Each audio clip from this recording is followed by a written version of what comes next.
Could a strange substance found by a southwest Arkansas man be part of a government test? Well, that's the question at the heart of a phenomenon called chemtrails, now getting widespread attention.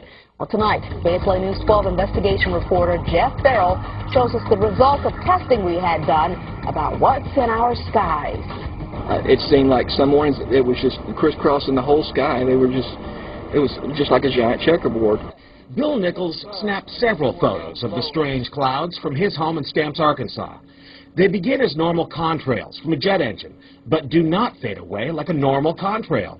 Soon after, he saw particles in the air. You know, because we'd see it drop to the ground in a haze. Nichols then noticed the material collecting on the ground. This is water and stuff that I collected in bowls. I had it set out in my backyard on my dad's pickup truck.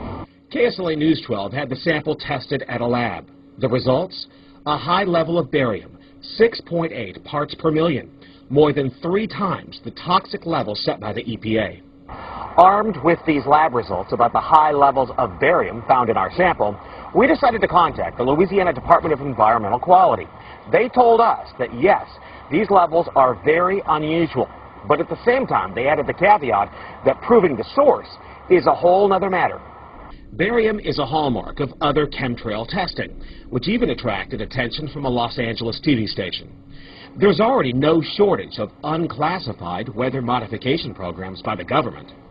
But those who fear chemtrails could be secret biological or chemical testing on the public point to the 1977 Senate hearings in particular, which confirmed 239 populated areas had been contaminated with biological agents between 1949 and 1969.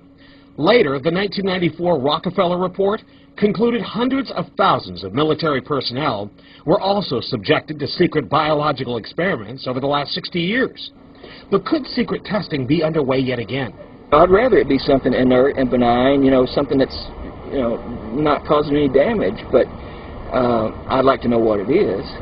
KSLA News 12 discovered chemtrails are even mentioned by name in the initial draft of House Bill 2977 back in 2001 under the Space Preservation Act. But the military denies any such program exists. Jeff Farrell, KSLA News 12 reporting. And, you know, it turns out until 9 years ago, the government had the right under U.S. law to conduct secret testing on the American public under specific conditions. Only a public outcry repealed part of that law, with some exceptions. Now, Jeff's report mentioned high levels of barium linked to those alleged chemtrails. We wanted to find out exactly what effects barium has on the body. We spoke with Mark Ryan, the director of the Poison Control Center. Ryan tells KSLA News 12 that short-term exposure can lead to anything from stomach to chest pains. Long-term exposure causes blood pressure problems. Ryan addressed concerns by chemtrail researchers that barium could be meant to wear down a person's immune system. Anything that causes ill effects in the body long-term, chronically, is going to affect your ability because it's constantly working on the body. So from that aspect, yeah, it's a potential. Ryan says he's conducted research on his own about secret government testing on the public, but he's still a bit skeptical about the alleged chemtrails, at least at the moment, because the Poison Control Center has seen no calls about exposure to barium.